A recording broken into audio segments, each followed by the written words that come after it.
लबनान में मुकम्मल जंग हुई तो ईरान लाताल्लुक नहीं रहेगा, ईरानी वजीर खारजा ने धमकी दे दी। अब्बास अरागची कहते हैं इसराइल ने तमाम रेड लाइंस पार कर दी हैं, खित्ता जंग के दहाने पर है, सलामती कौंसिल अमन और सलामती बहाल करने के लिए मुदाखलत करे। अब्बास अरागची का कहना है उनका मुल्क लबनान में इसराइली मजालिम और कब्जे के खिलाफ दिफा के लिए हिजबुल्लाह की हिमायत करता है। ईरानी सुप्रीम लीडर आयतुल्लाह खामनाई ने अमेरिका पर इल्ज़ाम लगा दिया है कि वो फ़लस्तीन और लबनान में इसराइली जंग की पुष्टपनाही कर रहा है।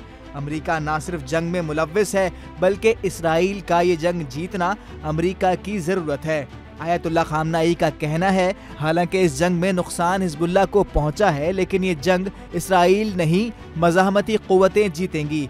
कुछ अहम रहनुमाओं के कत्ल से हिजबुल्लाह को नुकसान ज़रूर पहुंचा है, मगर ये नुकसान हिजबुल्लाह को घुटने टेकने पर मजबूर नहीं कर सकता। लबनान इसराइल जंग पर सलामती कौंसिल के इजलास में अक़वाम मुत्तहिदा के सेक्रेटरी जनरल का कहना था लबनान जंग को हर सूरत रोकना होगा, लबनान को एक और गजा नहीं बनना चाहिए। लबनान में मुकम्मल जंग तबाही का बाइस बनेगी।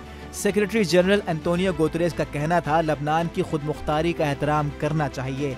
लबनान की अपने मुसल्लह अफवाज को मजबूत करने की कोशिशों की हिमायत करते हैं।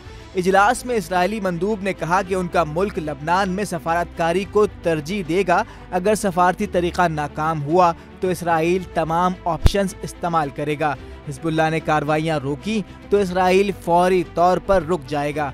लबनान इसराइल जंग रोकने के लिए अमेरिका और फ्रांस ने 21 रोज़ा जंगबंदी की तजवीज़ दे दी है, जिस पर आज फैसला होने का इम्कान है।